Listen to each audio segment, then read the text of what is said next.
তারা কষ্টে জীবন যাপন করতেছে। এটাই দুনিয়ার নিয়ম। দুনিয়াতে সুখ স্থায়ী নয়, আবার দুঃখ স্থায়ী নয়। সুখ সাময়িক স্বল্প সময়ের জন্য, দুঃখ সাময়িক স্বল্প সময়ের জন্য। সুখের সাথে লেগে থাকে দুঃখ, আবার দুঃখের সাথে লেগে থাকে সুখ। সুখ স্বল্প সময়ে চলে গেলে আসবে দুঃখ, আবার দুঃখ স্বল্প সময়ে চলে গেলে আসবে সুখ। এটাই দুনিয়ার নিয়ম। এই জন্য আল্লাহ তাআলা বললেন, বান্দা ওয়াসবির, তোমরা ধৈর্য ধারণ করো, ওয়াস্তাইনু, আমার কাছে সাহায্য প্রার্থনা করো। বান্দা তোমরা ধৈর্য ধারণ করো, আমার কাছে সাহায্য প্রার্থনা করো। ইন্নাল্লাহা মা'আস সাবিরিন, আমি আল্লাহ তোমাদের সাথেই থাকব। আলহামদুলিল্লাহ। রব্বে কারীম রব্বুল আলামিন যদি আমাদের সাথে থাকে, এটাই আমাদের সফলতা, এটাই আমাদের জীবনে চরম সফলতা, ঠিক কিনা? দুনিয়ার সব আমাদের সাথে আছে, কিন্তু আল্লাহ যদি আমাদের সাথে না থাকে তাহলে আমরা ব্যর্থ। আমাদের দুনিয়াও শেষ, পরকালও শেষ। দুনিয়া শেষ করলে এই শেষটা অল্প সময়ের জন্য, কিন্তু পরকালীন শেষটা কিন্তু অল্প সময়ের জন্য নয়। এটা অনন্তকাল, অসীমকাল, যার কোনো শেষ নাই, যার কোনো শেষ সীমা নাই। আমরা যদি দুনিয়াতে রব্বে কারীমকে খুশি করে, সন্তুষ্ট করে, আমাদের সামর্থ্য অনুযায়ী আল্লাহ তাআলার আদেশ নিষেধগুলো মেনে জীবন যাপন করার চেষ্টা করি, আর রব যদি আমাদের উপর সন্তুষ্ট হয়, খুশি হয়, আমরা পরকালে শান্তিময় জায়গা জান্নাতে যেতে পারবো। অন্যথায় আমাদেরকে জান্নাতে যাওয়া সম্ভব নয়, ঠিক কিনা? সম্মানিত মুরব্বিয়ানে ইসলাম, মুসল্লিয়ানে কিরাম, এলাকাবাসী, তার ধারাবাহিকতায় আল্লাহ তাআলা আমাদেরকে যে কাজগুলো দিয়েছেন পৃথিবীতে করার জন্য, তন্মধ্যে অন্যতম একটি কাজ হলো কোরবানি করা। কি করা? কোরবানি করা। আল্লাহ তাআলা যে সমস্ত কাজগুলো আমাদেরকে দিয়েছেন, অনেক কাজ দিয়েছেন, ওই কাজগুলোর মধ্যে একটি কাজ কোরবানি। উম্মতে মুহাম্মাদিন সাল্লাল্লাহু আলাইহি ওয়াসাল্লাম যারা সামর্থ্য রাখে কোরবানি করা, তাদের উপর কোরবানি করা ওয়াজিব। তাদের উপর কোরবানি করা ওয়াজিব।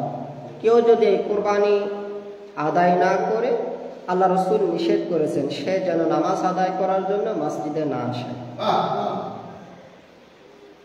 আল্লাহর হাবিব সাল্লাল্লাহু আলাইহি ওয়াসাল্লাম ইরশাদ করলেন, মান কানা লাহু সাআতুন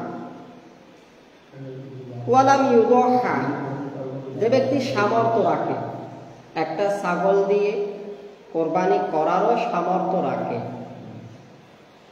লাম ইউদহা, কিন্তু কোরবানি সে করেনি, ফালাই ইয়াকরাবান্না, সে যেন কাছেও না আসে, মুসল্লানা, নামাজের জায়গা।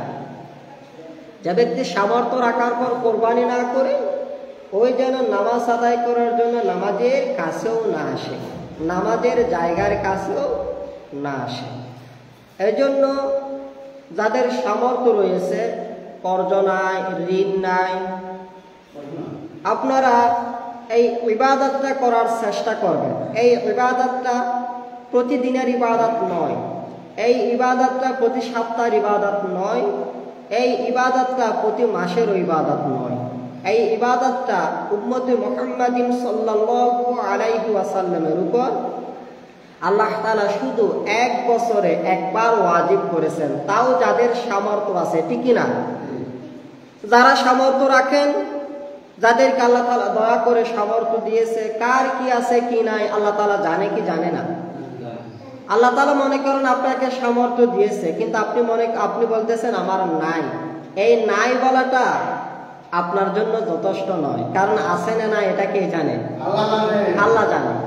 আমাকে নাই বলেছেন, আমাকে বলা না বলার মধ্যে তো আপনার সফলতা ব্যর্থতা সীমাবদ্ধ নয়। আমাকে বললেও আপনার কোনো ফায়দা নাই, আবার না বললেও আপনার কোনো ফায়দা নাই, কিন্তু আপনার সাথে বোঝাপড়া হবে কার সাথে? আল্লাহর সাথে। কার সাথে? আপনার আছে না নাই এটা আল্লাহকে বলবেন। আল্লাহকে বলুন আল্লাহ আমার নাই, আর আল্লাহ যদি বলে বান্দা তোমার নাই এটা আমি দেখতেছি, আর যদি বলে বান্দা তোমার যে আছে এটা তো আমি দেখতেছি, তুমি নাই কেন বললে? তো আপনি যদি থাকার পর না বলেন তাহলে আপনি অকৃতজ্ঞতা প্রকাশ করেছেন। এই অকৃতজ্ঞতার শাস্তি আপনি ভোগ করবেন। আবার না যে বললেন, না তা আপনি মিথ্যা বললেন, এই মিথ্যার শাস্তি আপনি ভোগ করবেন। আপনি কয়টা? একটা আপনার দেওয়া নিয়ামতকে অস্বীকার করেছেন, যথার্থ মূল্যায়ন করেন নাই, এই অমূল্যায়নের শাস্তি ভোগ করবেন, মিথ্যার শাস্তি ভোগ করবেন, কুরবানি না করার শাস্তি ভোগ করবেন। দেখেন কতগুলো শাস্তি আপনার সাথে সম্পৃক্ত।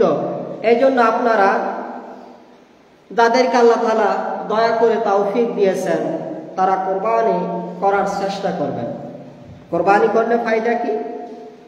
কোরবান শব্দের অর্থ হলো কাছাকাছি, নৈকট্য লাভ করা, কাছে চলে আসা। কার কাছে? আল্লাহর কাছে। আপনি যখন কোরবানি করবেন খালেস নিয়তে আল্লাহর জন্য, তখন আপনি এই কোরবানির মাধ্যমে আল্লাহর একেবারেই কাছে চলে যান। সুবহানাল্লাহ। কোরবানির মাধ্যমে আল্লাহর কাছে যাওয়া যায়, আল্লাহর সান্নিধ্য লাভ করা যায়। আর এই সুযোগটা শুধু বছরে আসে একবার। বছরে কয়বার? একবার। আর কোরবানিটা আপনাকে করতে হবে হালাল উপার্জন থেকে। হারাম থেকে কোরবানি করলে কোরবানি কবুল হবে না, এবং হারামটা ইবাদতের নিয়তে করার কারণে ঈমান হারা হয়ে যাওয়ার সম্ভাবনা বেশি। আপনি কোনো হারাম কাজ ইবাদতের উদ্দেশ্যে করতে পারবেন না, আপনার নিয়তটা খালেস হতে হবে। আচ্ছা, কোরবানি করাটা ইবাদত। কোরবানি করাটা কি? আমার নবী মুহাম্মদ সাল্লাল্লাহু আলাইহি ওয়াসাল্লামের উম্মতদের জন্য এটা ওয়াজিব। আর আল্লাহর হাবিবকে যখন প্রশ্ন করছিল, হুজুর কোরবানিটা কি, তখন আল্লাহর হাবিব বলছিলেন সুন্নাত আবিকুম ইব্রাহিম আলাইহিস সালাম। এটা আমাদের পিতা ইব্রাহিম আলাইহিস সালামের সুন্নাহ। ইব্রাহিম আলাইহিস সালামের সুন্নাহ। আর উম্মতে মুহাম্মাদি যারা সামর্থ্য রাখে তাদের উপরে এই কোরবানি করাটা ওয়াজিব। এই কোরবানি করাটা ওয়াজিব। কোরবানিটা হালাল উপার্জন থেকে হতে হবে। আপনি 1 লক্ষ টাকা দিয়ে গরু কিনেছেন, আপনার জানা মতে 1 লক্ষ টাকার মধ্যে শুধু একটা পয়সা হারাম আছে, আপনার জানা মতে। আপনি জানেন না, এটা ভিন্ন কথা। আপনি জানেন এখানে শুধু একটা পয়সা হারাম আছে, আপনার কোরবানি হবে না। কোরবানি তো হবে না। আপনি হারাম আছে এটা জানার পর এই হারাম দিয়ে ইবাদত করতে চেয়েছেন, এই জন্য আপনি ঈমান হারা হয়ে যাওয়ার সম্ভাবনা বেশি। কারণ হারামটা সওয়াবের উদ্দেশ্যে করা যায় না। হারাম আপনি এসে গেছে, আপনি না চাওয়া সত্ত্বেও আপনি লজ্জিত হবেন, আল্লাহর কাছে শর্মিন্দা হবেন, আল্লাহকে বলবেন আল্লাহ বাঁচার অনেক চেষ্টা করতেছি, এরপর চলে আসছে, কি করব রব, এটা আমি খাবো না, এটা তোমার কোনো গোলামকে আমি সওয়াবের নিয়ত এমনি দিয়ে দেব, এভাবে দিয়ে দেন। হারাম। কিন্তু হারাম জানার পর সজ্ঞানে হারাম যখন ইবাদতের উদ্দেশ্যে ব্যবহার করবেন, তখন আপনি সরাসরি আল্লাহর সাথে গাদ্দারি করেছেন হিসাবে আল্লাহর কাতারে লিপিবদ্ধ হয়ে যাবেন। তখন আপনি আর ইমানদারের মধ্যে থাকতে পারবেন না। এই জন্য হারামটা কখনো ইবাদতের উদ্দেশ্যে করা যায় না। কিন্তু দুঃখজনক হলেও সত্য, এখন আমরা দেখি বিভিন্ন ধর্মীয় প্রতিষ্ঠানও কিন্তু একেবারে স্বাচ্ছন্দ্যে হাসি খুশি মনে অনেকে হারাম দিচ্ছে, আবার হারাম নিচ্ছে, ঠিক কিনা? এই জন্য এই প্রতিষ্ঠানগুলোতে আল্লাহর রহমত আসে না। জমিন থেকে আসমান থেকে আল্লাহর রহমত আসে না, জমিন থেকে আল্লাহর রহমত উঠে না, আর মাঝখানে যারা থাকে তারা মানুষের মতো মানুষও হয় না, ঠিক কিনা? আজ থেকে আপনারা জানেন কয়েক বছর আগে প্রতিষ্ঠানগুলো এত ইট বালি দ্বারা তৈরি ছিল না, মাটির দেয়াল ছিল, অথবা বেড়া ছিল, অথবা ভাঙ্গা কিছু ছিল, মাটিতে বসে বসে লেখাপড়া হয়েছে, কিন্তু মানুষের মতো মানুষ তৈরি হয়েছে। কিন্তু এখন এত আরামায়েশে বসে পড়ার পরও মানুষের মতো মানুষ হয় না কেন? বুঝতে হবে এখানে কোনো না কোনো জায়গায় আমাদের দুর্বলতা আছে, যেই কারণে রবের পক্ষ থেকে কোনো দয়া, অনুগ্রহ, রহমত আসে না, আর মানুষও মানুষ হয় না, মানুষও মানুষ হয় না, ঠিক না? এই জন্য আপনি পেয়েছেন নিয়ে নেবেন, এটা যেন না হয়। আল্লাহর হাবিব সাল্লাল্লাহু আলাইহি ওয়াসাল্লাম একদিন আফসোস করে বলছিলেন, ইয়াতি আলান নাসি জামানুন, এমন একটা সময় চলে আসবে আমার উম্মতদের কাছে, আমার উম্মত পেলেই গ্রহণ করবে, কিন্তু হারাম না হালাল যাচাই বাছাই করবে না, মনে হয় ওই সময়টা চলে এসেছে। সাহাবায়ে কেরাম রাদিয়াল্লাহু তাআলা আনহুম আজমাইনরা যাচাই বাছাই করতো। কি করতো? যাচাই বাছাই করতো। তারা পাওয়া মাত্র নিত না, তারা পাওয়া মাত্র খেতেও না, তারা যাচাই বাছাই করতো। আবু বকর রাদিয়াল্লাহু তাআলা আনহুর নাম আমরা সবাই জানি, আফদালুন নাস বা'দাল আম্বিয়া। সমস্ত নবীদের পরে সর্বশ্রেষ্ঠ কোন মানুষ যদি পৃথিবীতে থেকে থাকে, তিনার নাম হযরত আবু বকর রাদিয়াল্লাহু তাআলা আনহু। নবী রাসূলদের পরে সর্বশ্রেষ্ঠ মানুষ হযরত আবু বকর রাদিয়াল্লাহু তাআলা আনহু। একসময় তার গোলাম তাকে একটা হাদিয়া দিয়েছে। ওই হাদিয়াটা তিনি গোলাম দিয়েছে তো ভালোবেসে তিনি খেয়ে ফেলেছেন। পরে ওই গোলাম বললেন, আপনি কি জানেন এটা কি? বলতে, না জানি না। বলছে, এটা সদকার জিনিস। তখন তিনি বমি করে এটা ফেলে দিয়েছিলেন, কারণ নবীর বংশদের জন্য সদকা হওয়া জায়েজ নাই, সদকা হওয়া জায়েজ নাই। দেখছেন, আবু বকর রাদিয়াল্লাহু তাআলা আনহু তিনি নিয়ে খেয়েছেন এমন না, তাকে দিয়েছে যে, কিন্তু তিনি যাচাই না করে খেয়ে ফেললেন। বাবা তুমি এটা কোথায় পেয়েছো, এইটা জিজ্ঞেস না করে খেয়ে ফেললেন। পরে ওই গোলামটা বললেন, হুজুর আপনি কি এটা জানেন এটা কিসের? না এটা তো জানি না। বলছে, এটা অমুক আমাকে সদকা দিয়েছিল যে। তখন তিনি বললেন, না এটা তো আমার জন্য না। তিনি তখন গালে হাত ঢুকিয়ে দিয়ে বমি করে এগুলো ফেলে দিয়েছিলেন। আমরা ওই সাহাবায়ে কেরামদের অনুকরণ করে বলে দাবি করে থাকি, কিন্তু হারাম থেকে বাঁচার কোনো চেষ্টা আমরা করি না। এই জন্য আমাদের ঘরেও নাই শান্তি, আমাদের মহল্লাতেও না শান্তি, কোথাও কোনো শান্তি নাই। এত বড় বড় ছেলে মেয়েরা মানুষের মতো মানুষ হওয়া দূরের কথা, নিজে যে মানুষ এটাও জানে না, নিজে যে মানুষ এটাও জানে না। যদি আমি মানুষ এটা জানতো, সে হারাম খায় কিভাবে? মানুষ তো শ্রেষ্ঠ জাতি, আল্লাহ যত সৃষ্টি করেছেন, যা সৃষ্টি করেছেন, এক নাম্বার শ্রেষ্ঠ জাতি কারা? মানুষেরা। ফেরেশতাদের চেয়েও তো শ্রেষ্ঠ মানুষ, জিনদের চেয়েও তো শ্রেষ্ঠ, ঠিক কিনা? এত শ্রেষ্ঠ জাতি হওয়ার পরও, এত ভালোবেসে আল্লাহ তৈরি করেছে এটা জানার পরও, আল্লাহর কাছে চাইলে পায়, আল্লাহ দয়া মায়া করতেছে এটা জানার পরও মানুষ হারাম সগিয়ানে খেতে পারে? খাচ্ছে তো। কেন? সে যে মানুষ, সে যে শ্রেষ্ঠ, এটা যে তার জন্য নয়, এটা যে সে খেতে পারবে না, এটা সে জানে না। এই জন্য সে হারাম খাচ্ছে, হারাম খাওয়ার জন্য পরামর্শ করে, হারাম খাওয়ার জন্য পথ খুঁজে বের করে, ঠিক কিনা? তাহলে কি বললাম? কোরবানিটা আল্লাহ তাআলা কবুল করবে কি থেকে? হালাল থেকে। ইন্নাল্লাহা, আল্লাহর হাবিব মুহাম্মদ সাল্লাল্লাহু আলাইহি ওয়াসাল্লাম ইরশাদ করলেন, ইন্নাল্লাহা তাইয়্যিবুন, আল্লাহ তাআলা পবিত্র। ইয়াতাকাব্বাল তাইয়্যিব, তিনি পবিত্রতাই গ্রহণ করেন, তিনি অপবিত্র কোনো কিছু গ্রহণ করে না। কিভাবে গ্রহণ করেছে, কেমন গ্রহণ করেছে, আবার নিয়তটাও পরিষ্কার হতে হবে। আপনার টাকা পয়সা হালাল, এটা ঠিক আছে, কিন্তু নিয়তটা বেজাল, এটাও গ্রহণযোগ্য নয়। আপনার টাকা পয়সাও হালাল লাগবে, আবার নিয়তটাও শুধু আল্লাহর সন্তুষ্টির জন্য রাখবে। এই দুইটার বিপরীত যদি হয়, আপনি কোরবানি তো হবে না, এবং পরকালে শাস্তি ভোগ করার সম্ভাবনাও থেকে যায়। কারণ আল্লাহর ইবাদতের সাথে কোন রকমের গাদ্দারি চলে না। আল্লাহ সুবহানাহু ওয়া তাআলা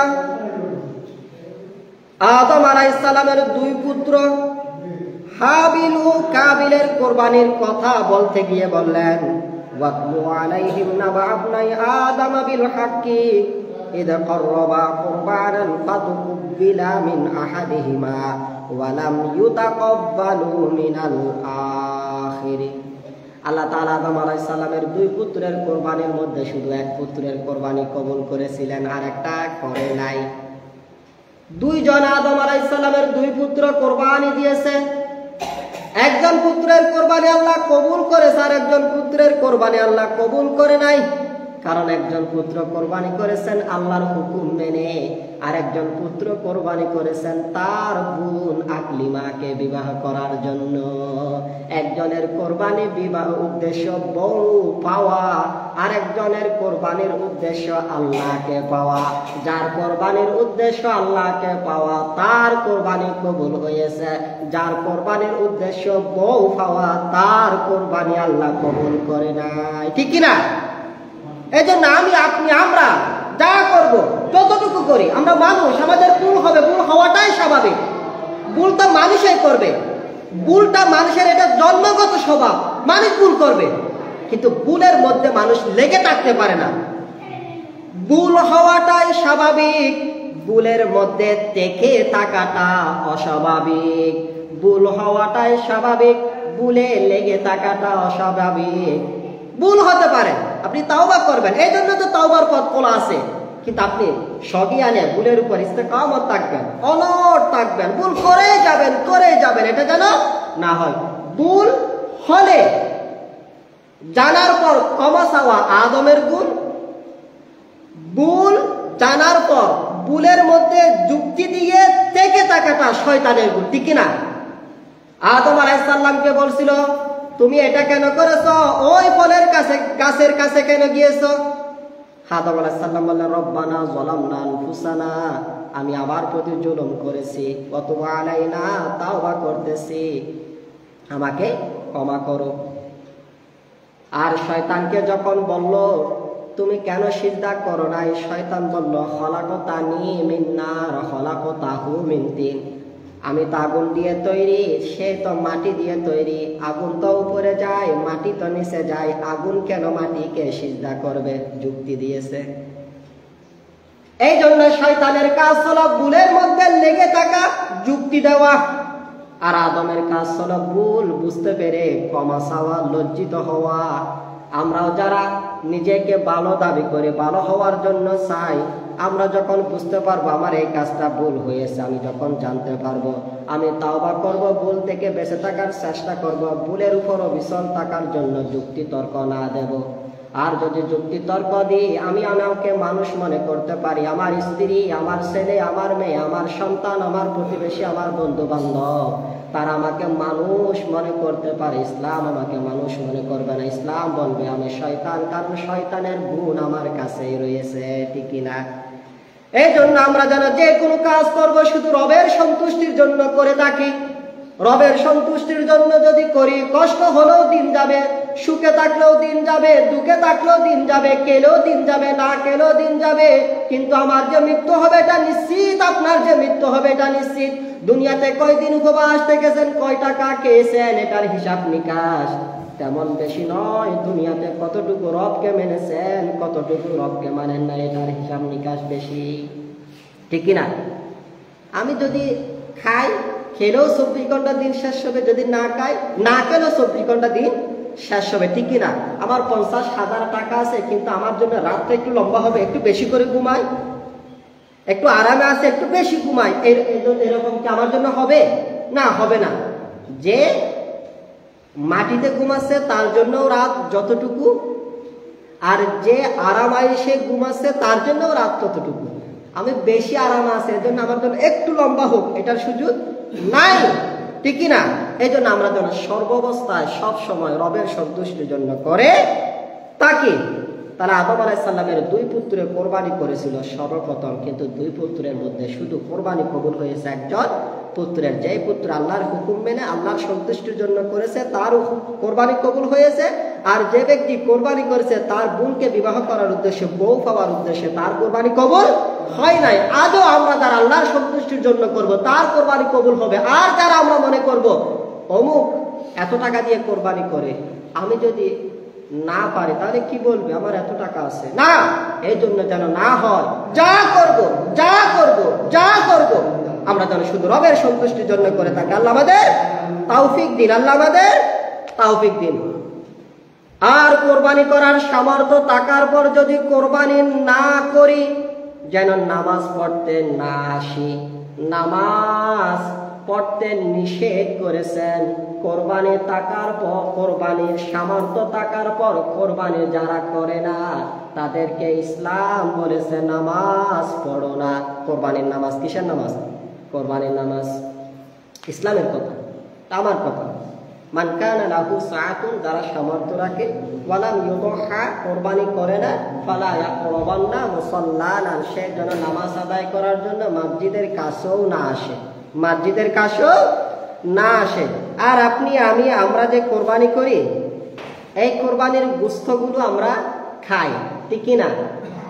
আল্লাহ তাআলা রাসূল মুহাম্মদ সাল্লাল্লাহু আলাইহি ওয়াসাল্লাম আল্লাহ তাআলা দুইজনে বলতেছে যে লা ইয়ানালাল্লাহা লুহুমুহা ওয়ালা দিমাউহা ওয়ালাকি ইয়ানালুহু তাকওয়া মিনকুম। লা ইয়ানালাল্লাহা লুহুমুহা ওয়ালা দিমাউহা। আল্লাহ তাআলার কাছে পৌঁছে না, যায় না গোশত রক্ত, কি যায়? ওয়ালাকি ইয়ানালুহু তাকওয়া, শুধু তাকওয়াটা যায়।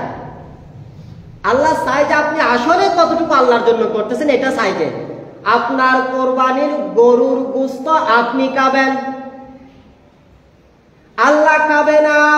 ফেরেশতাদেরকেও পাঠিয়ে বলবে না যাও জ্যৈষ্ঠপুরায় অমুকে কোরবানি করছে আমার জন্য, সব গোশতগুলো নিয়ে আসো।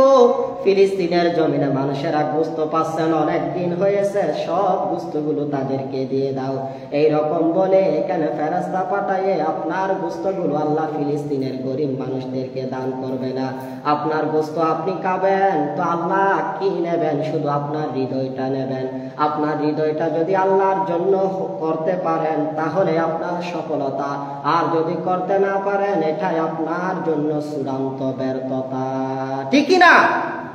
এভাবে আমরা যেন আমাদের জীবনকে চালাই, এভাবে যেন আমরা আমাদের জীবনকে পরিচালনা করার জন্য সর্বাত্মক চেষ্টা করে থাকি। ভুল হওয়াটাই স্বাভাবিক। আমি মানুষ, মানুষেরও ভুল হয়। আল্লাহ তাআলা রাসূল মুহাম্মদ সাল্লাল্লাহু আলাইহি ওয়াসাল্লাম বললেন মানুষ যদি ভুল না করতো আল্লাহ তাআলা এই মানুষকে ধ্বংস করে দিয়ে এমন একটা জাতি বানাতো যারা ভুল করতো আবার তাওবা করতো, যারা ভুল করতো আবার তাওবা করতো। ভুল না করলে তাওবা করে না, আর তাওবা না করলে আল্লাহর ভালো লাগে না। এই জন্য ভুল করাটাই স্বাভাবিক, ভুল করে তাওবা করাটাই আসল কাজ। আপনি যদি ভুল না করেন, দুনিয়ার কোন মানুষ যদি ভুল না করতো, হাদিস সাক্ষী সব মানুষকে আল্লাহ ধ্বংস করে দিয়ে এমন মানুষ আল্লাহ তাআলা বানাতো যারা ভুল করে করমাত্র তাওবা করে, ভুল করে করমাত্র তাওবা করে। কিন্তু আমরা ভুলের মধ্যে থেকে থাকি, এটা হলো শয়তানের হাসিয়াত। আর ভুল বুঝতে পেরে তাওবা করে ফিরে আসা, এটা হলো মানুষের হাসিয়ত। এখন আমরা চিন্তা করি আসলে আমার কাছে মানুষের হাসিয়তটা আছে না আমার কাছে শয়তানের হাসিয়তটা আছে? মানুষের হাসিয়ত থাকলে আমি মানুষের সাথে জান্নাতে যাব, আর শয়তানের হাসিয়ত থাকলে আমি শয়তানের সাথে দুজকে যাব। শুধু ওয়াজ, ঠিক কিনা? এটাই ওয়াজ। আল্লাহ তাআলা আমাদেরকে সঠিক বুঝার তৌফিক দান করুন, আমিন। ওয়া মা তৌফিক ইল্লা বিল্লাহ। আর যারাদেরকে রোজা রাখার সামর্থ্য থাকে একটু রোজা রাখবেন। 1 থেকে 9 তারিখ রোজাগুলো অত্যন্ত গুরুত্বপূর্ণ। আল্লাহর হাবিব রোজাগুলো রাখতেন। আর একটা হলো যে অন্তত পক্ষে আরফার দিন একটা রোজা রাখার চেষ্টা করবেন। আরফার দিন ওই রোজাটা অত্যন্ত গুরুত্বপূর্ণ। এটা হলো জিলহজে 9 তারিখ, জিলহজে 9 তারিখ অর্থাৎ আমাদের আগামী জুমাবার, আর যারা সৌদি আরবে তাদের জন্য আগামী বৃহস্পতিবার। এখানে ইমামদের মধ্যে একটা মতভেদ আছে। কেউ বলতেছেন আরফা সব জায়গায় একদিন, আবার কেউ বলতেছে 7 দেখার পর 9 তারিখ কে আরফা। অতএব আমরা এই দ্বন্দ্বে না গিয়ে আমরা যারা সামর্থ্য রাখি, যাদের তৌফিক আছে, আমরা 8 তারিখ এবং 9 তারিখ দুইটা রাখার চেষ্টা করব। তাহলে 8 তারিখ হলেও 8 তারিখে পড়লাম, 9 তারিখ হলে 9 তারিখে পড়লাম, ঠিক কিনা? আমরা দুই মতের ভিতরে থাকার চেষ্টা করবো ইনশাআল্লাহ। আর শনিবারে কোরবান, শনিবারে তো আছে, টাইম কখন হবে আল্লাহ তাআলা বাঁচিয়ে রাখলে আগামী জুমাবারে তো বলা যাবে ইনশাআল্লাহ। আল্লাহ আমাদের আপনার সন্তুষ্টির পথে চলার তৌফিক দিন, আমিন। ওয়া মা তৌফিক ইল্লা বিল্লাহ। আসসালামু আলাইকুম ওয়া রাহমাতুল্লাহ।